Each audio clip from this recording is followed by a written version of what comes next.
오늘 말씀 제목은 예수께서 너를 낫게 하시니, 예수께서 너를 낫게 하시니라는 제목을 가지고 함께 은혜 받는 시간 되기를 원합니다. 오늘 본문 말씀에 보시면 32절에 그때라는 말로 오늘 본문을 시작하고 있습니다. 그때를 설명하기 위해서는 이 사도행전 9장 이 앞절 26절부터 31절까지 말씀을 좀 이해할 필요가 있어요. 이제 사울이 다메섹 도상에서 예수님의 음성을 듣고 예수님께 다시 돌아오잖아요. 예수님의 핍박자에서 이제 예수님의 전파자로 나서는 순간이 일어났어요. 그래서 이제 하나님의 말씀을 전하다가 이제 예수님의 제자들을 만나고 싶어 했어요. 26절에 보시면 사울이 예루살렘에 가서 제자들을 사귀고자 하나 두려워하여 그가 제자됨을 믿지 않았다고 그랬어요. 얼마나 무서웠겠어요. 요즘 뉴스에 보면 학폭, 그러니까 학교 폭력, 요즘 뭐 중고등학교, 초등학교까지 무서운 일들, 성인들이나 저지르는 무서운 그런 범죄들을 초중고 학생들이 그런 걸 어떻게 배웠는지 학교 폭력으로 많이 괴로워하고 자살까지 하고 또 성인이 되어서도 그때 당했던 그런 고통들 때문에 그것을 이기지 못하고 괴로워하고 있는 것을 보면 굉장히 무서울 텐데, 여기 사울도 마찬가지잖아요. 예수님을 핍박하러 다닐 때 감옥에 잡히면 감옥에 보내고 심지어는 죽이기까지 하는 그런 상황 가운데 예수님을 믿었던 제자들, 무리들은 얼마나 이 사울이란 이름이 무서웠겠어요. 근데 이 사울이 예수님의 음성을 듣고 예수님의 복음을 전한다고 했는데 믿을 수 있겠어요? 지금이야 뭐 동영상이나 자주 만나고 그러다 보면 괜찮겠지만 예전 같은 그런 상황에서 사울이 회심했다는데 믿을 수가 없었을 거예요. 근데 사울이 와서 나 이제 예수님을 영접했습니다, 예수님을 증거하겠습니다라고 얘기하는데 의심 반, 또 믿고 싶기도 하지만 또 의심하는 것도 있고, 저 사람한테 얼마나 많은 사람들이 고통을 당하고 감옥에 갔는데 얼마나 무서웠겠어요. 그런데 이러한 사울을 바나바가 데리고 제자들과 초대 공동체 안으로 들어가게끔 이렇게 바나바가 노력을 했어요. 그러나 역시 이 바울을 받아들이기에는 좀 힘들었나 봐요. 이런 일들로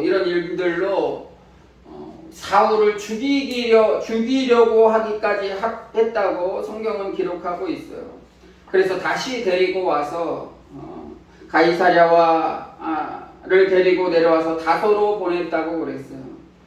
그러면서 복음이 전해지는 거예요.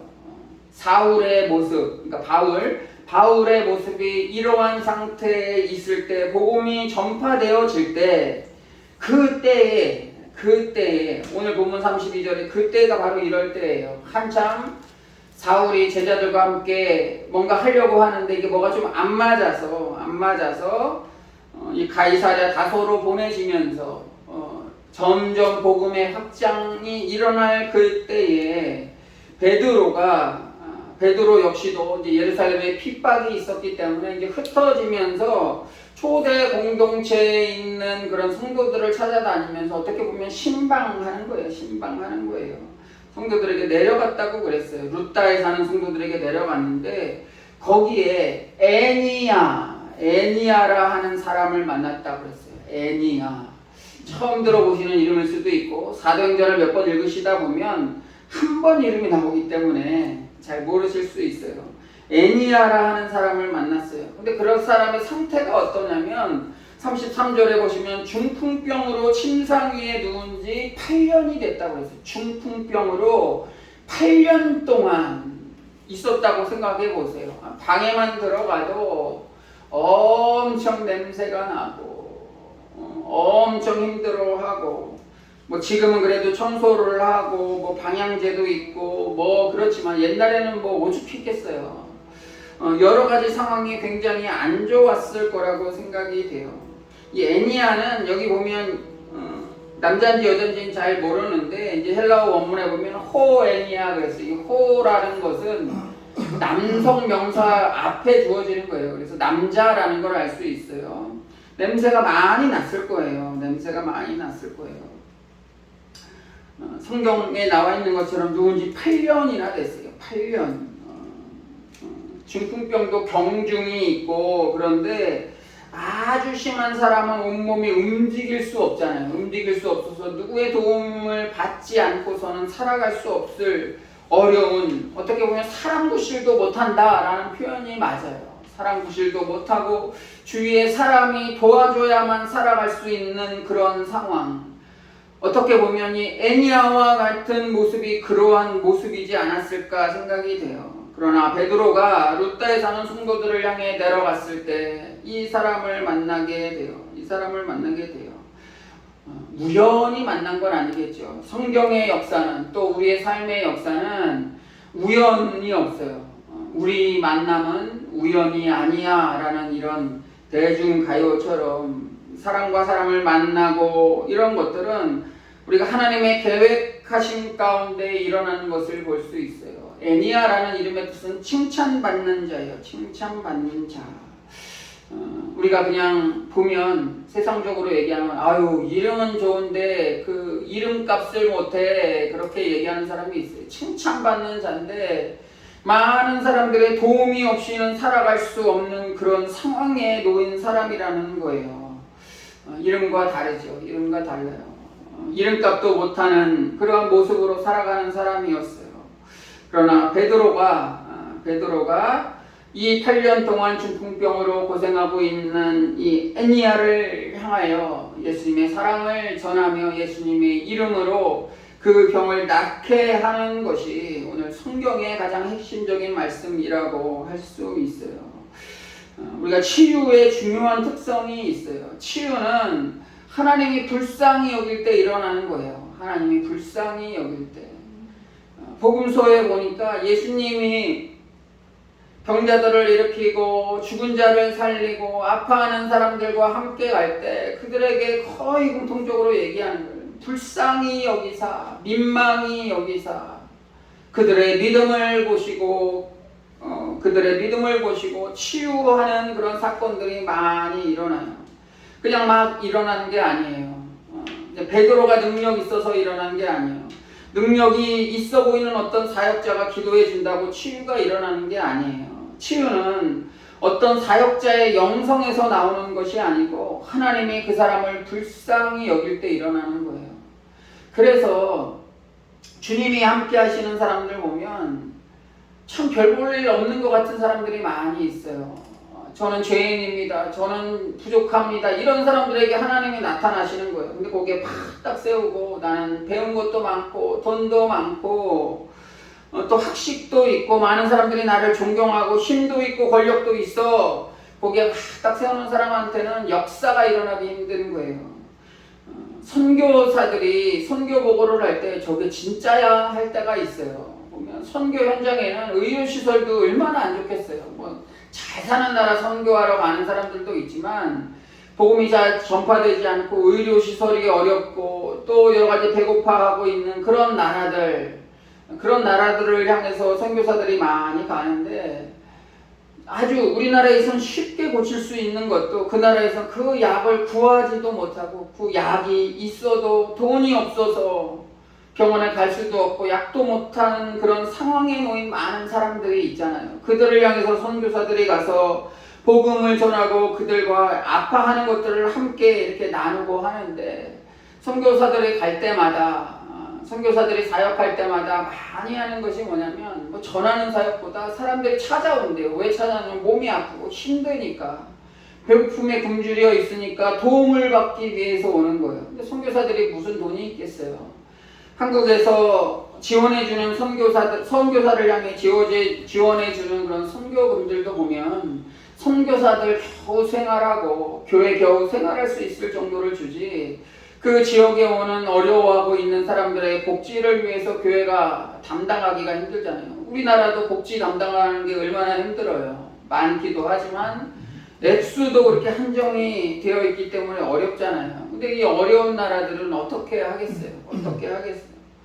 조금 아파도 뭐해도 와서 기도해 달라고 그러는 거예요. 근데 기도해 주니까 기적들이 많이 일어나는 거예요. 그들은 돈에 의지할 수 없어요. 의료시설에 의지할 수도 없어요.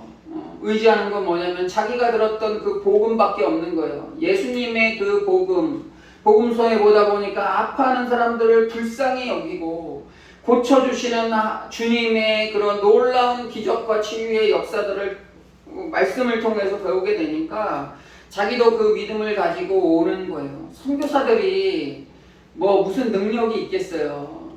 어떻게 보면 뭐 성경 말씀 배우는 것도 지금처럼 뭐 유튜브가 잘 돼서 인터넷이 잘 돼서 물론 그런 것들도 있지만 대부분의 곳이 인터넷도 잘 안 되고 전화기도 잘 안 터지는 그런 곳에서 사역하는 선교사님들 보세요. 뭐 책을 읽을 수 있겠어요?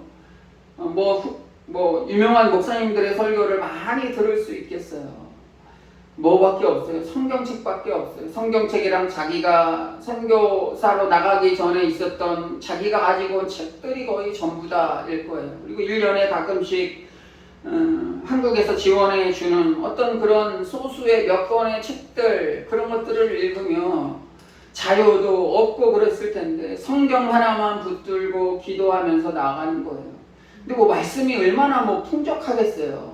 얼마나 풍족하겠어요. 우리는 좋은 말씀 들으려고 유튜브도 보고 좋은 교회 찾아다니고 그러는데 좋은 설교를 듣는 게 중요한 게 아니고 예수를 믿는 게 중요하잖아요. 예수를 믿는 게 중요해요.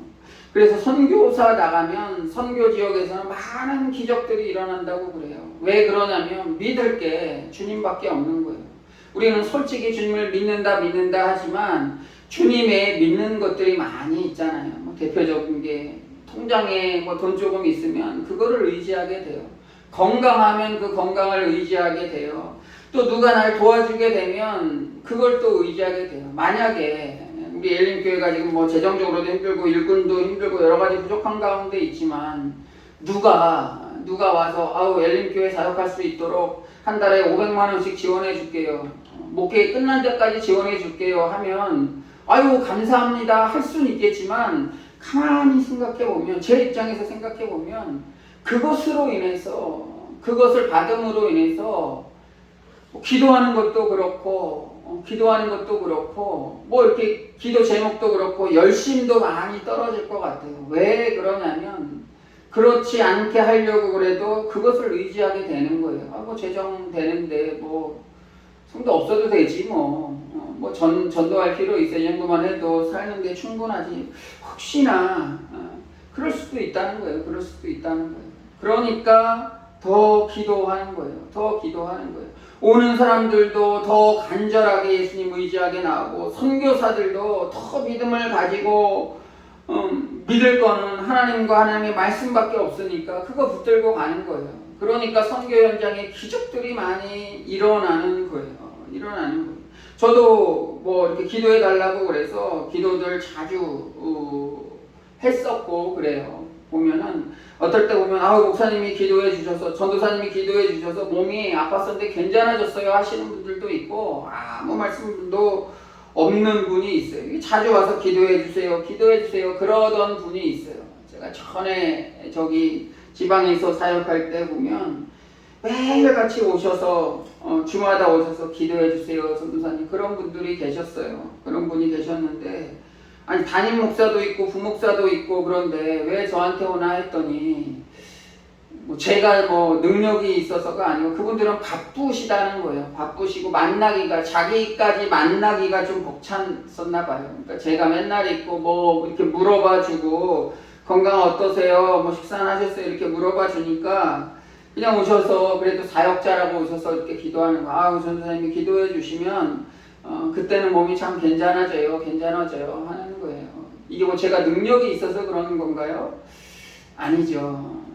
연약한 자신의 마음을 가지고 왔을 때 주님을 의지하는 그 마음을 가지고 주님께서 기도해 주시면 저 전도사를 통해서 기도해 주면 그래도 내가 치유받을 것을 믿기에 그렇게 오는 거예요. 누가 해주는 게 중요한 게 아니고 받는 사람의 마음과 또 주님의 능력을 믿고 올 때 그때 기적들이 일어나는 거예요. 병원이 필요하다, 뭐 보험이 필요 없다 이런 게 아니에요. 이게 잘못된 신앙을 가지고 있는 그런 사람들은 몸이 아프면 무조건 주님께 나온다고, 주님께 나와서 기도하라고 그래요. 병원 같은 거 필요 없고 약 먹을 필요 없이 다 나오라고 그래요. 그래서 치료할 수 있음에도 불구하고 병을 더 키워나가는 그런 잘못된 신앙을 가지고 있는 사람들이 있어요. 가만히 생각해 보면 의료, 우리 뭐 동서양적으로 의학이 이렇게 발달되어 있잖아요. 저는 그 발달되는 그런 과정이 이 사람들이 사람을 사랑해서 아파하고 있는 사람을 불쌍히 여기는 마음을 가지고 있었기 때문에 하나님이 그들에게 지혜를 주셨다고 생각이 돼요. 그래서 그 약이 개발되고 치료 기술들이 개발하는 거죠. 만약에 하나님께 모든 것을 다 맡겼다면 사도 바울도 의사였던 누가가 필요 없었을 거예요. 왜요? 바울 같은 사람은 좀 아프고 그러면 하나님 찾으면 낫으니까 의사가 무슨 필요가 있었겠어요. 그런데 바울 곁에는 늘 의사 누가가 있었던 것을 우리가 성경을 통해서 배우게 되잖아요. 가시와 같은 그런 병이 있었던 이 바울을 향해서 설교하다가 갑자기 쓰러지고 아파하고 있는 그 바울을 보며 치료하던, 옆에서 치료해주던 누가가 있었던 것처럼 의학도 하나님이 인류의 역사에 지혜를 주셔가지고 이렇게 의학들이 이렇게 발전된 것이라 믿어요. 히스기야 왕도 그랬어요. 우리가 그냥 몇 년 더 살았던 히스기야 왕 이렇게 생각할 수 있는데 그 전에 이 히스기야는 왕이었어요. 그 주위에 많은 주치의들이 있었을 거예요. 하나같이 왕이요 얼마 남지 않았습니다. 제가 보니까 열왕기하 20장에 보니까 너는 집을 정리하라 내가 죽고 살지 못하리라. 하나님도 히스기야가 죽는다고 그랬고 주치의들도 왕궁의 유명한 의사들도 곁에 있었어요. 다 도움을 받는 거예요. 다 도움을 받는 거예요. 할 수 있는 것들은 하고 수술을 놓으면은 수술을 때 모든 병들을 의사한테 맡기고 우리가 할 수 있는 것은 하나님 좋은 의사 만나서 기도하는 의사 만나가지고 치료가 잘 될 수 있도록 그때 주님을 의지하는 거지. 수술도 안 하고 그냥 가만히 하나님이 다 낫게 해주실 거야 이런 잘못된 신앙으로 나아가면 안 된다는 것이죠. 이게 좀 벗어났는데 오늘 본문의 베드로가 에니야에게 이렇게 말씀하고 있잖아요. 예수 그리스도께서 너를 낫게 하신다고 그랬어요. 예수 그리스도께서 너를 낫게 하신다. 베드로의 능력이 아니었어요. 예수님의 능력이고 예수님이 원하는 것을 얘기하는 거예요. 하나님을 의지하게 된 결과 히스기야는 15년을 더 살게 됐잖아요. 핵심은 뭐냐면 우리가 주님을 의지하는 그 마음이라는 거예요. 에니야의 이야기는 여기서 그냥 치유되고 끝나는 것이 아니고 그 이후에 두 가지 사건이 일어나요. 첫 번째는 말고 두 번째는 룻다와 사론에 사는 사람들이 다 그를 보고 죽게 돌아왔다고 그랬어요. 믿음이 있었던 사람일 수도 있고 믿음이 없었던 사람일 수도 있는데 이 모습을 보고 돌아왔다고 그랬어요. 죽게로 돌아왔다. 우리가 보통 돌아왔다는 건 뭐예요? 있었던 사람이잖아요. 예수님의 사역을 믿었던 사람이지만 여러 가지 생활이 바쁘고 또 핍박당하고 그러니까 좀 내려놨었던 그런 사람일 수도 있을 것 같아요. 아니면 믿음이 연약해서 확실하게 의지하지 못하고 갈팡질팡한 신앙생활을 하는 사람이었을 수도 있었을 것 같아요. 그러나 이 에니야의 이 치유의 과정을 봤던 룻다와 사론에 사는 사람들이 그를 보고 에니야를 보고 그냥 단순하게 치유됐어 이게 아니고 치유됐어 병이 낫기 때문에 그러면 베드로의 능력을 보고 또는 예수님의 능력을 보고 그랬을 텐데 다 그를 보고 그랬어요. 주께로 돌아왔다고 그랬어요. 이런 사건이 하나 일어났고 하나는 베드로가 뭐라고 얘기하냐면 그냥 예수 그리스도의 이름으로 너를 낫게 하고 여기서 끝나지 않고 뒤에 보시면 일어나 내 자리를 정돈하라 그랬어요. 정돈하라 한데 곧 일어났다고 했어요. 정돈하다라는 건 뭐예요? 정리하라는 거잖아요. 8년 동안의 그 아파하는 생활들, 아파했던 생활들 얼마나 냄새가 나고 그 주인은 얼마나 일반 사람들이 가기 싫어하는 그런 자리겠어요. 다 정리해라 이거예요. 다 정리해라. 우리가 세례를 받았을 때처럼, 세례 받을 때도 뭐예요? 세상의 사람들을 다 내려놓는 거잖아요. 이제 하나님의 백성으로 살아가는 것을 작정하면서 세례를 하는 것처럼 이제 아픔과 고통과 누구의 도움 없이는 살아갈 수 없는 그런 상황 가운데 있었던 애니야가 이제 예수 그리스도께서 너를 치료하기를 원하신다. 치유하고 낫게 하시기를 원하신다. 그러니까 이전에 있었던 모든 삶들을 다 정돈해라요. 깨끗하게 정돈해라요. 침상들, 더러운 것들, 균 묻은 것들 그런 거 다 정리해라. 그런 말씀이에요. 이 정돈하라는 의미는 우리가 예수님을 믿고 세례 받고 예수님 은혜 받아서 새 사람이 됐습니다라고 이렇게 고백을 하지만 이전의 삶을 그대로 갖고 있는 것들이 너무나 많이 있어요. 사단은 그런 것들을 공격하게 되죠. 그런 것들을 공격해서 넘어뜨리려고 해요. 회복되어도 예수님이 히스기야 왕의 병을 15년 그냥 단순하게 연장한 게 무슨 의미가 있겠어요? 15년 더 살게 한 게 무슨 의미가 있겠어요? 살려주신 이유를 알게 하는 거예요. 애니야도 그냥 단순하게 일어나서 많은 사람들이 돌아온 게 아니고 변해버린 그의 모습이 오늘 본문에 나와 있진 않지만 그의 전혀 다른 모습, 단순하게 건강한 모습이 아니고 건강해져서 이 사람이 바뀌어진 모습을 보고 아마 많은 사람들이 돌아왔을 거라고 생각이 돼요. 예수님을 믿었다면 달라져야 돼요. 치료한 게 기적이 아니고 치료를 받았는데 치료한 다음에 이 사람이 변한 게 기적이에요. 회복되어도 조금 있으면 다시 죽을 텐데 뭐 하러 이렇게 고쳐주고 그렇겠어요. 그럴 바에는 빨리 천국에 가는 게 얼마나 더 좋죠. 죽을 뻔 걸렸을 때 그냥 믿다가 지금 열심히 믿고 하나님의 백성이 됐을 때 죽을 뻔 걸렸으면 그냥 죽어서 가는 게 얼마나 좋아요. 천국에 일찍 가고 얼마나 좋아요. 근데 믿음이 부족하다 보니까 더 살려고 해요. 더 살고 싶어지고 이 병만 낫게 해주신다면. 근데 정말 나섰는데 예전에 있었던 죄악된 모습으로 그대로 돌아간다면 치유된 목적이 필요 없잖아요. 누가복음 17장에 보니까 나병 환자 10명이 예수님께로 왔어요. 근데 예수님이 말씀하신 다음에 돌아가다 보면 돌아가다가 나섰는데 예수님 앞엔 누가 왔어요? 한 명만 왔어요. 9명은 어디 있느냐라고 물어보시는 거잖아요.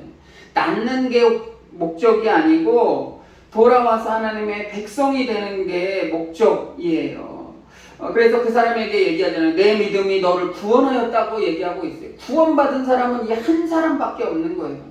치료받은 사람은 10명이지만 구원받은 사람은 한 사람이에요. 오직 이 한 사람이 믿음으로 감사의 표현을 예수님 앞에 하러 나왔기 때문에 그 사람을 향해서 이 사람은 구원받고 천국 백성이 되었다라는 거예요.